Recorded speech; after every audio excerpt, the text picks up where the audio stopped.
रैयत शिक्षण संस्था वेस्टर्न रीजन वीडियो सीरीज में आप सभी छात्रों का हार्दिक हार्दिक स्वागत।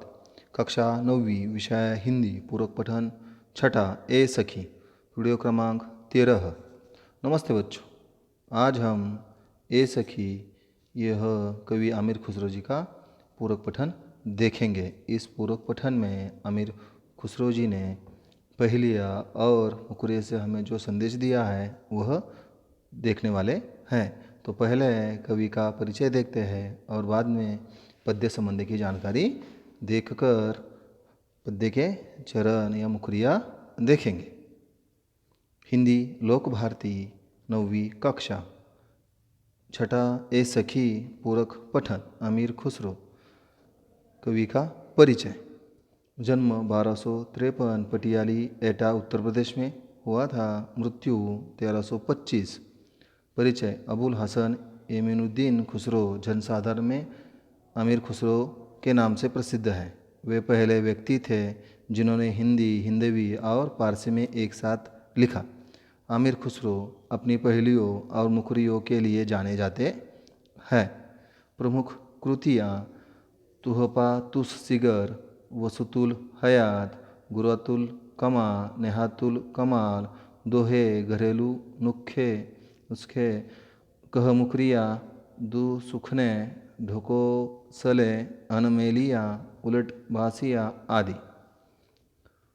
पद्य संबंधी मुखरिया। यह लोक प्रचलित पहेलियों का ही रूप है जिसका लक्ष्य मनोरंजन के साथ साथ बुद्धि चातुर्य की परीक्षा लेना होता है। आमिर खुसरो ने इन मुखरियों के माध्यम से अपनी विशेष शैली में पहेलियों या उनके उत्तर दिए हैं। पहेलियों में उनके अलग अलग से उत्तर दिए हैं। तो बच्चों, हम पहले इस पद्य का पहला भाग देखेंगे। तो चलो चलते हैं पहेलियाँ और मुखरिया, प्रकट वचन और उसका अर्थ साथ साथ ही हम देखते हैं। तो इस पहेलियाँ और पूरक पठन जो है आमिर खुसरो जी या मुखरियों के माध्यम से कवि ने हमें क्या संदेशा दिया है वह हम देखेंगे। रात समय वह मेरे आवे, भोर भये वो घर उठी जावे, यह आचरण है सबसे न्यारा, ए सखी साजन ना सखी तारा। वह आवे तब शादी होए, उस दिन दूजा और न कोई, मीठे लागे वाके बोल, ए सखी साजन ना सखी ढोल। जब मांगू तब जल भरी लावे, मेरे मन की तपन बुझावे, मन का भारी तन का छोटा, ए सखी साजन ना सखी लोटा। बेर बेर सोवत ही जगावे, ना जागो तो काटे खावे, व्याकुल हुई मैं हक्की बक्की, ए सखी साजन ना सखी मक्की। तो ये पूरक पठन का प्रकट वचन हमने अभी देखा। तो चरणों के साथ उसका भावार्थ भी हम देखते हैं। रात समय वह मेरे आवे, भोर भये वो घरी उठी जावे। रात समय वो मेरे आवे, भोर भये वो घर जावे, यह आचरण है सबसे न्यारा, ए सखी साजन ना सखी तारा। इधर दो सखियों के बीच में, दो नायिका और अपनी सखी के बीच में संवाद चल रहा है। तो रात के समय वह मेरे पास आता है, ऐसी नायिका कहती है, और तड़के से उठकर अपने घर चला जाता है। यह सबसे अलग ढंग का ये आश्चर्य है, अनोखा आश्चर्य है। उसकी सखी पूछती है, उसकी सखी पूछती है, आश्चर्य नहीं आश्चर्य, पूछती है कि वह तेरा साजन ही होगा, वो तेरा पति ही होगा। और तब नायिका जवाब में उसका उत्तर देती है, ना सखी, वो मेरा साजन नहीं था, वो मेरा साजन नहीं था, वो तो सिर्फ तारा था, वो सिर्फ एक तारा है, वो सिर्फ तारा था।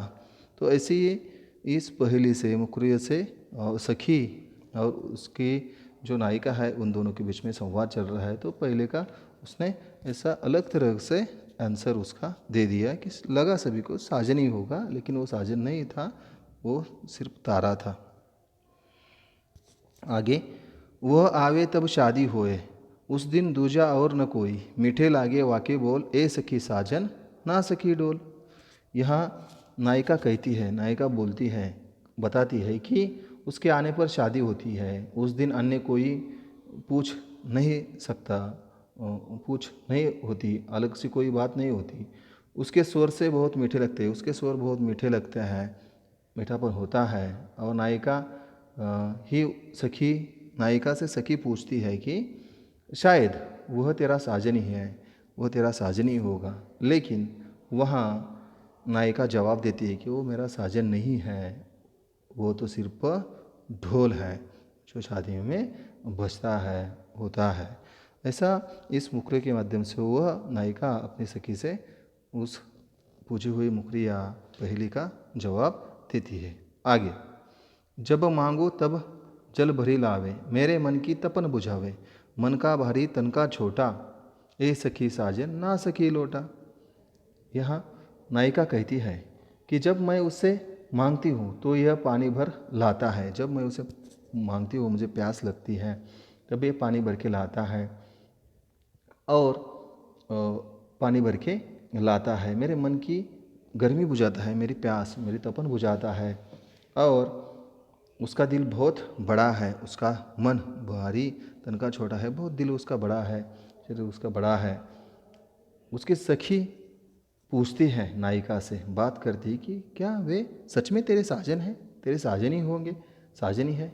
तो नायिका जवाब देती है कि अरे वो मेरे साजन नहीं, वो तो सिर्फ लोटा है, वह तो सिर्फ एक लोटा है।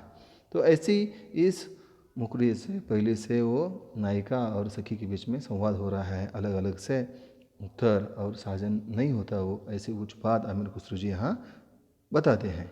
आगे, बेर बेर सोवित जगावे, ना जागू तो काटे खावे, व्याकुल हुई मैं हक्की बक्की, ए सखी साजन ना सखी मक्खी।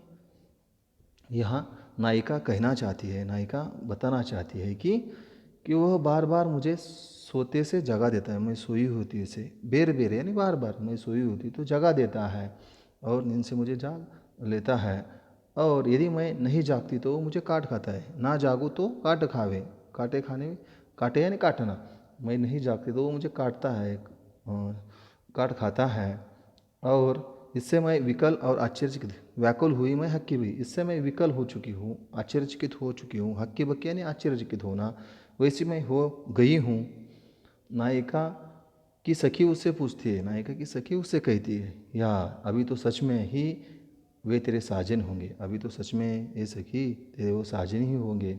तो नायिका जवाब देती है, ना ही सखी, नहीं, नो, साजन नहीं है, वो तो सिर्फ एक मक्खी है, वो साजन नहीं है, वो तो सिर्फ एक मक्खी है। तो ऐसे अलग अलग चरण हैं, हमने 4 चरण देखे, तो 4 चरणों के माध्यम से, पहलुओं के माध्यम से, मुखड़ियों के माध्यम से अमीर खुसरो जी ने अच्छा संदेश दे दिया है कि चारों भी मुखरियाँ दिखी, पहलियाँ दिखी, तो अलग अलग उसके आंसर आए, जो शायद उसकी सखी पूछ रही थी कि उसका साजन होगा, लेकिन साजन नहीं था। पहले मुखरी में देखा तो तारा था, दूसरे में ढोल था, और तीसरे में लोटा था, और चौथे में मक्खी थी।